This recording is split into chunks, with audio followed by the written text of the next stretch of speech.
बिस्मिल्लाहिर्रहमानिर्रहीम। अस्सलाम वालेकुम प्यारे व्यूवर्स, कैसे हैं आप? उम्मीद करती हूँ आप सब अल्लाह के फजलो करम से ठीक होंगे।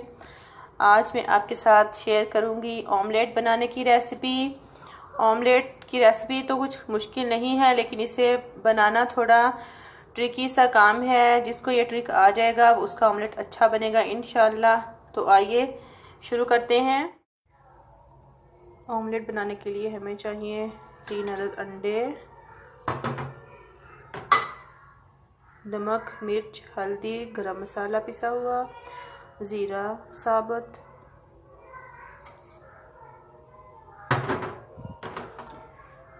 तीन अदद हरी मिर्चें कटी हुई, 1 अदद टमाटर बीज निकाल कर काट लें और 1 दरमियानी साइज़ का प्याज। ये सारा कुछ इसके अंदर शामिल कर देंगे